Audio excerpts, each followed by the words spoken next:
Welcome to SparkHub. Whoever you are and whatever you're going through, it's my deep-seated belief that stories are what get us through daily struggles and ultimately find new sparks of inspiration in life. So it's my aim with this podcast to create a hub of stories, everything from cautionary tales to quite inspiring feats, all in one place and much more. Every episode has show notes that dive deeper on the topics we discuss, and if you want an extended experience, please consider signing up for the SparkHub newsletter for exclusive content and behind-the-scenes stuff. It's also my belief that if no one ever listens to any of these episodes, I can leave behind stories from my kids so that they can find sparks in their own life as they grow up. So now that all that throat clearing is done, let's begin. My name is Alan, and I have a heck of a story for you.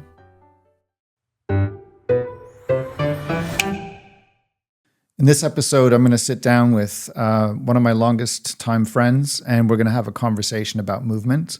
We're going to have a conversation about achievement. We're going to have a conversation about life, really. And it's something that I'm passionate about, moving, punching forward, fighting the darkness. And I think the conversation with my friend Syreeta is another great example of what can be done if you put your mind to things. So without further ado, here's my conversation with Syreeta Fonso. So welcome back to SparkHub. And I think where I'd like to start is you have achieved an accomplishment on SparkHub. Do you want to know what it is? I have. You have. So just a bit of background. Obviously, I started this 4 or 5 years ago. And I'd say season 1 was about education. And I did 25 episodes or so. Then season 2 was about the adventures of a divorced entrepreneurial father. Again, audio. And then now we're sitting here in a video studio. So the evolution of the podcast has obviously gone up. But you have been in every season. Oh. So you were the one and only person so far to be in every season of this podcast. In every iteration. I'm honored. In every iteration. But just as a flashback, I think in season 1, when it was about education, we talked about your daughter's outside voice. And so how you were helping her on The Lion King and all that. So that's a snapshot in time. Then we did 3 episodes together in season 2 around divorce through emotional, financial, and legal lenses. Mm-hmm. But we're moving on from all that now. Yes. So all that's in the rearview mirror. And you're back here today. And why I wanted to chat to you again is, first of all, you're one of my oldest friends. So you've seen me through, what, 20 years of evolution? 20, I think 23. it's more than that. It must be more than that. 2001. More like 25 years, maybe. 25 years. And so you and I met in Australia. Yes. We worked together. We had parallel lives, ended up in the UK, and now we're sitting in Shoreditch. Nice. How scary is that? It's a wild ride. Yeah, it's been a wild ride. And I think sort of coming to today, what I really wanted to go deep on with you was, well, frankly, what you're studying now is in a world that is unpredictable and crazy and lots going on. You seem to have remained not only a steady friend to me, but just steady in life. And I know there's a reason why you can do that. And it's actually what you're studying. So without further ado, what are you studying? Well, I'm studying sports psychology at the moment. Why? Why?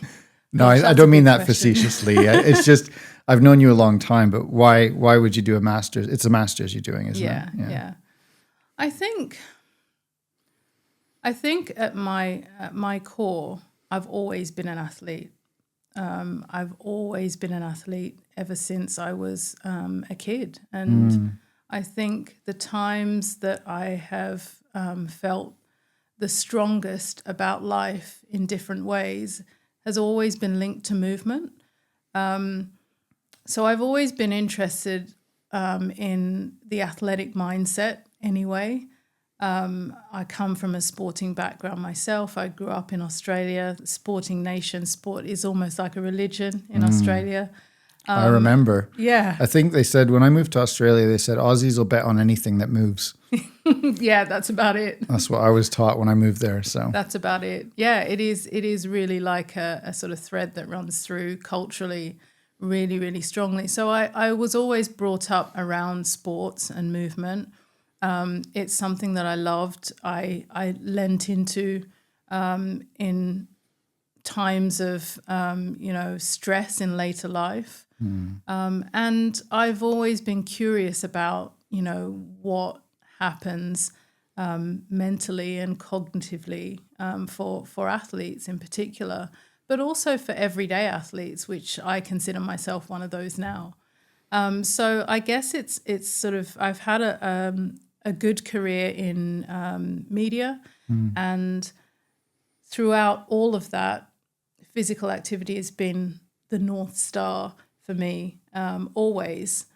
Something that I've always lent into, something that I feel really passionately about, that needs to be for everybody as a core thread in their life.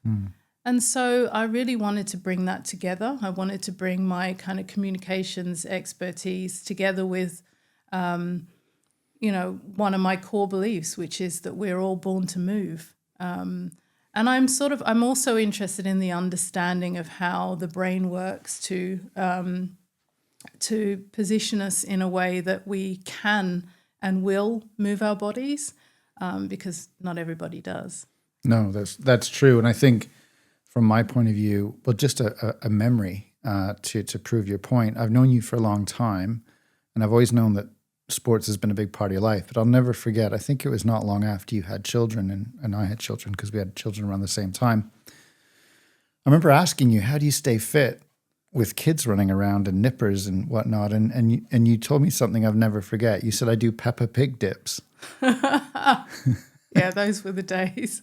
Well, I think you should tell everyone what a Peppa Pig dip is, because I loved it. But Well, it was more about sort of, how do you find time to exercise? And I remember telling you the story of, I've got Peppa Pig running on loop in my house, and it's easy to feel like you can't do anything while the kids are around. And it's just, I use things like that as an opportunity, as a signal that, when that show is on, it's time for me to exercise. And that might be something really as basic as doing tricep dips on the side of the couch while the kids watch a show. But it's more about what a show like that triggers in me. And I made it a thing that, when Peppa Pig is on, that's my time to get busy, So that's your gym time, basically. Yeah, it's my gym time. And it was also about reimagining what gym should look and feel like, acknowledging that going to a traditional gym space, might not be possible at that time. But there were other things that I could do. So it was also about taking control and ownership of my own health journey. And I think in later life, I've seen the benefit for my kids in the fact that they've always seen me move, and they've always seen the joy attached to movement, I think, as well. And that is highly transferable. And it's one of the things it's one of the sort of core things, I think, that run through my family life now that I have kids is, attaching the fact that exercise is good for the body, also with the fact that it feels good. It feels genuinely good to move. So it was all of those things, the Peppa Pig era. Well, it makes me think it was like you were a gym bunny out of the gym. Yeah.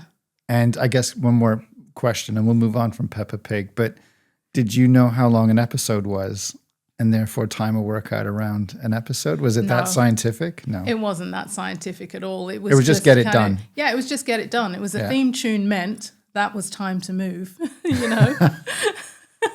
Did you do more than dips, or were dips the main thing? So we could do a whole Peppa Pig range. We could.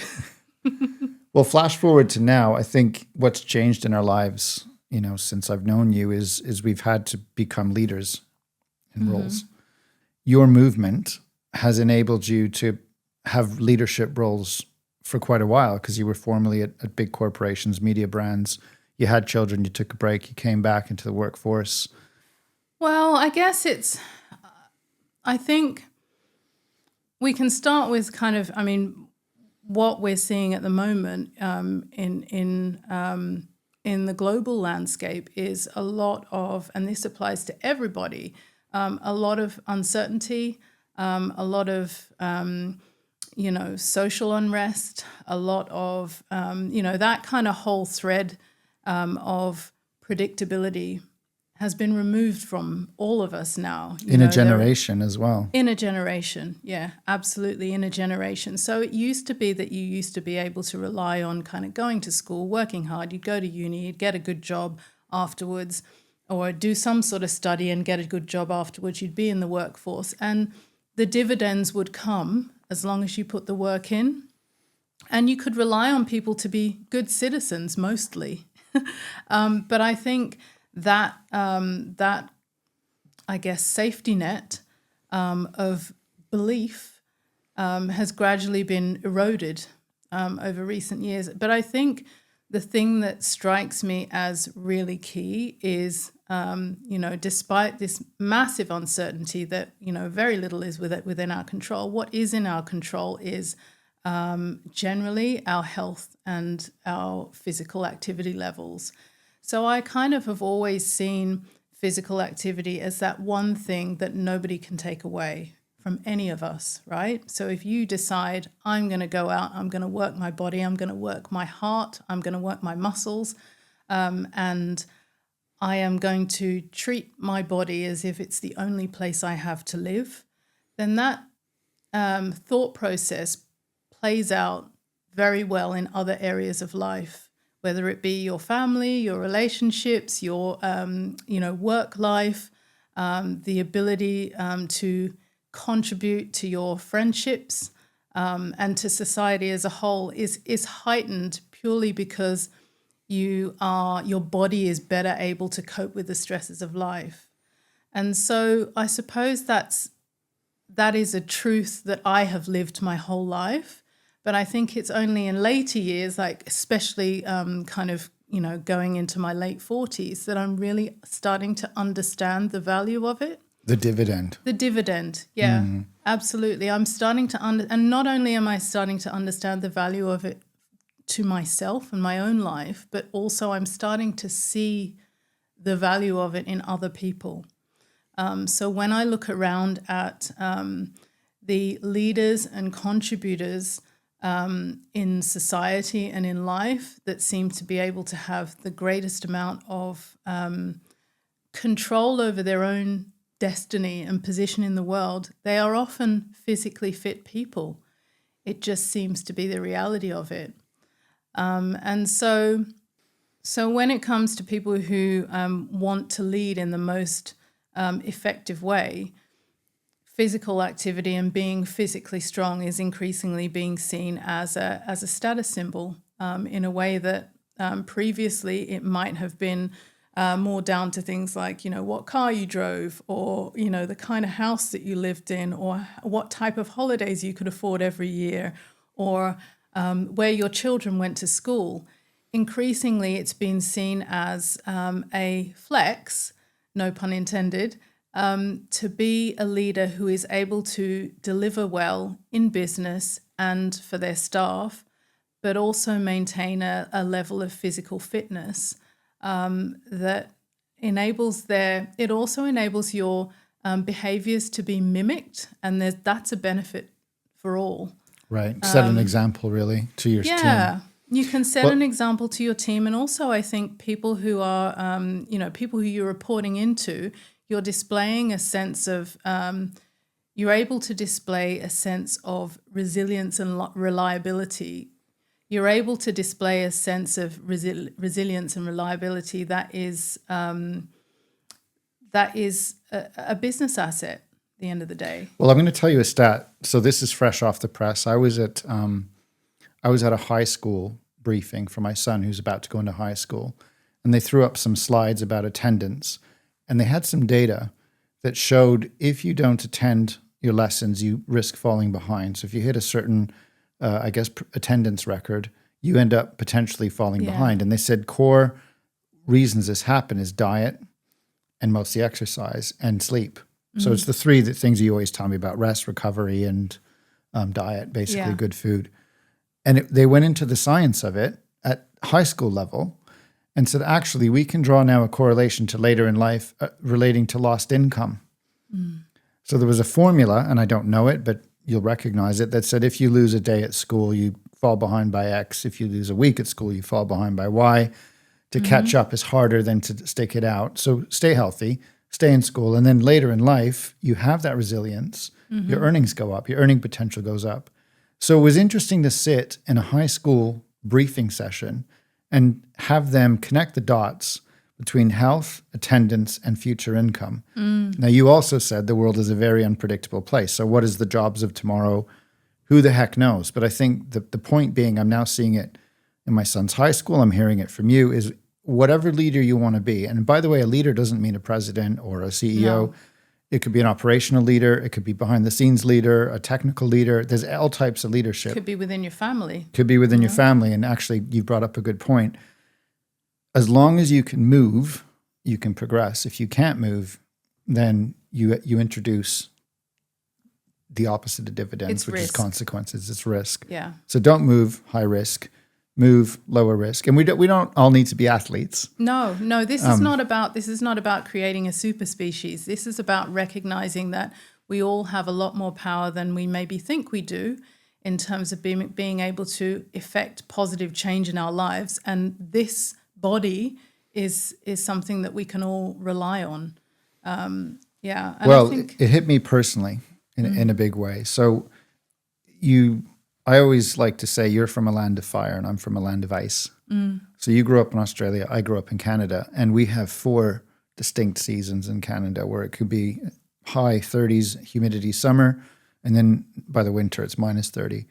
But I did sports the whole year round. right. And what I found was even doing winter sports like cross-country skiing, which is apparently the best aerobic exercise you can imagine. When I was growing up, my dad was part of a ski club. And there was a guy who was one of the oldest members. He was 90. And he was still out skiing in minus 30. And people don't like to leave the house because it's minus 30. But you got to remember in Canada, when you get dressed, you can go outside. It's not like the UK where it's 0 and your bones are clattering. I tell you the story to say this guy was an inspiration to me as a kid because he was skiing well into his 90s. My dad's now 84. He's still doing yoga. He's still practicing. He goes out for walks all the time. And when I hit a low point in my life, which is just, well, you knew about it. When I hit a low point in my life around divorce and resetting up and trying to run businesses and run life the way I wanted it to, I ate badly. I went for comfort foods. I just stopped moving. And I think it just compounded everything for me. And then what I started to do was like, just go for a 5-minute walk. Just do that. Just 5 minutes. Put your shoes on, get out the door. And you made a good point earlier about triggers. It was Peppa Pig soundtrack kicks in the dips. I said, you know what? The minute I feel like eating crappy food, I'm just literally going to throw my shoes on and just walk around the block. Yeah.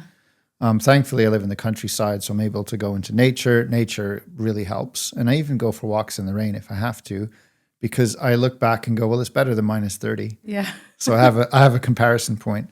But all this to say, when I look back at, I watched my dad move his whole life. Yoga, marathons, skiing. So what you did for your kids, he did for me. And when my kids are with me, I always try to get them moving. Yeah. Because I think later in life, it's going to pay dividends.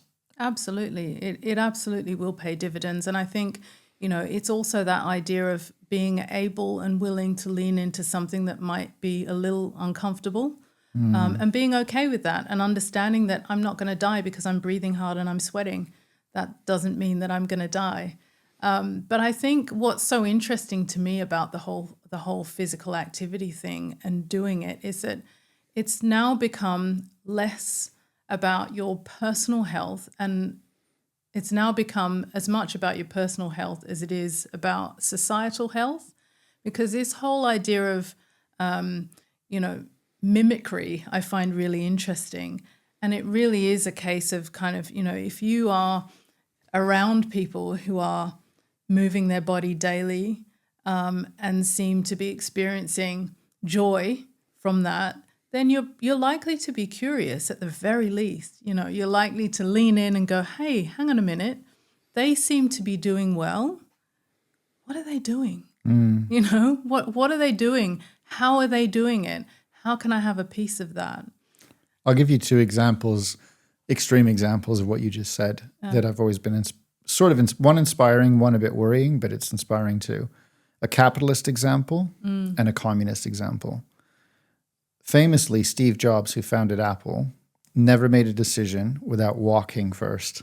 Yeah. So if he was going to make a deal or make a change in his business, he would invite that key person to his house and he'd walk with them Right. before he could make a decision. So Apple is a company that's based on design and all those types of things. And he would not make a decision without walking. So he had to move to think and build Apple. Then the other example is one I learned about recently. So I'm not a big fan of TikTok for kids because in the West, it's all just trash and stunts and stupidity. But in China, their equivalent of TikTok, I don't know what it's called, but it's the equivalent service. It shows academic achievement and it shows sports achievement. Okay. So they get a steady diet of people on podiums and achieving things and moving. Yeah. And as you know, if you look at some of the, like, I'm not saying this is right for everyone, but they're all harmonized in the way they move in school. They practice movement as part of their curriculum in school. They are taught to move from day one. Yeah. And through later life, they do Tai Chi in the park.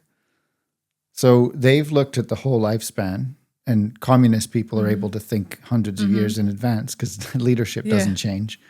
And that's what they've baked in as a foundation. They've decided movement is one of the most important things to a society. Yeah. And then you have a leader who's not communist, who's capitalist, who says, I have to move to think. And I think it just proves your point. From east to west, it's the common thread. The final thing I saw was actually, I saw this on an Instagram post, is someone who's an athlete said your body's a pharmacy. Okay. Because inside your body, every time you move or do exercise, it releases the right chemicals, it strengthens things. The risk of not doing it is the reverse. You then end up having to use pharmaceuticals to replace what is natural or what is given to you innately. So earlier on, we talked about the fact that you move in a world of unpredictability, right? And if we look back, as you say, just as an example, I look at my parents and your parents, their generation, as you said, there was a clear path to stability. Yeah. And if you followed it, you had a guaranteed outcome. And not only are we living in a world with AI and disruption and economic and COVID and all that, and frankly, quite a short amount of time. If I'm hearing you correctly, movement helps you navigate that. But what's interesting is you and I started collaborating on one of my businesses, and you came into Rain Wellbeing to help us just fatten out the credibility file because we already had it. It just needed, I suppose, someone with a comms background to just help us articulate it. But you actually took that brief and you turned it into a wider team. So I suppose what I'm saying is in startups, you're now dealing with an extra layer of unpredictability. Yeah. And somehow in that storm, amongst every other storm, you gave birth to the Rain Lab. So I'd love you to just tell me how you manifested that, because I think that's a fascinating story. Well, I think at the end of the day, the brands and businesses that do really well are those who really know who they are. And part of knowing who you are is being able to be authentic and genuine and credible. And so I really wanted to be able to build the backbone of the credibility of the company to be able to really guide not just the product development, but also the way that we talk about the products that we're giving to the world. So I wanted to assemble a league of superheroes, you could say, multidisciplinary experts whose role it is to underpin the scientific side of the brand. So we have a neuroscientist who works with us. We have a nutritional and functional medicine expert, and we have a formulation specialist, and myself heading up the team. So we now have our team in place, and they're cooking up the best stuff. So they are responsible for making sure that we deliver the best possible product to our consumers, and we're talking about the product in the right way as well. So that's also really key. But I think through it all, what's helped me develop the team and have the stamina to develop the team again is being physically active. I class myself as an everyday athlete. And I say that because I exercise with intention every time I do it. And I really believe that is the key thing that helps me be able to deliver when I need to be on my A game. Well, I suppose the outcome, actually, there's been a couple outcomes today. Number one, you're the only one who's been a SparkHub guest across 3 seasons, and I know how you like to stand on podiums, so I'll give you that. But fundamentally, I think you underplayed how you took something that was one thing and turned it into something that was much bigger. But the through line through all of that, since I've known you when we were working in the beaches of Australia 23 years ago to the moment we're sitting here now in Shoreditch, is that you've always been one to move, but your movement has allowed you to oscillate between hostile situations and still come out with a league of superheroes. And before you started working at Rain, you were doing that in corporate environments, media environments. I think you worked for a health brand as well, where you had to sort of take communications global and make sure it was regionalized. So I look at our friendship and I look at what you've accomplished and I'm amazed. But I suppose it all spans from that one time as a kid you were standing on a podium with a medal, having won a race. Yeah, it does. I mean, I think that, sport as a kid has been a big part of developing me as an adult as well, being involved in sport. But I think also it's the community side of physical activity as well that I think we all benefit from. I think, it's something that in childhood and in adulthood can give you a sense of belonging that is really difficult to replicate elsewhere, right? And I think that's also really key. I think to be able to develop that sense of community through movement is a very valuable thing. Well, one thing I just have to add, I went from being very active in younger life to now just walking with friends around the block. And that has, I know it sounds silly, but it's changed my life. And I don't know if I'll ever be at the level of Steve Jobs, but I'm going to follow in his footsteps for sure. So I think really to wrap up, thanks for coming on again. You're welcome. You've come on every season. Thanks for having me. Well, you're welcome. And I think you and I have seen a lot of highs and lows in the times we've been friends. Yeah. And it's really, you've been a steady guide in all this. And I think at the end of the day, the one thing you kept telling me was to keep moving, keep punching forward. Yeah. And I think I've had to tell you that a few times as well. You have. So we've sparred well together, which is good. But I appreciate you coming on and talking about that and your background. And hopefully you'll wrap up this degree soon and then you'll just keep punching forward. And who knows what's going to result. But I think there'll be some dividends in everything you do. That's the intention. Great. Thanks, Thank you. Alan. Thank you for listening to the SparkHub podcast. Hope you enjoyed the episode. Don't be shy to look in the show notes for a deeper dive. And also consider signing up for our newsletter so that you can get the inside scoop straight to your inbox.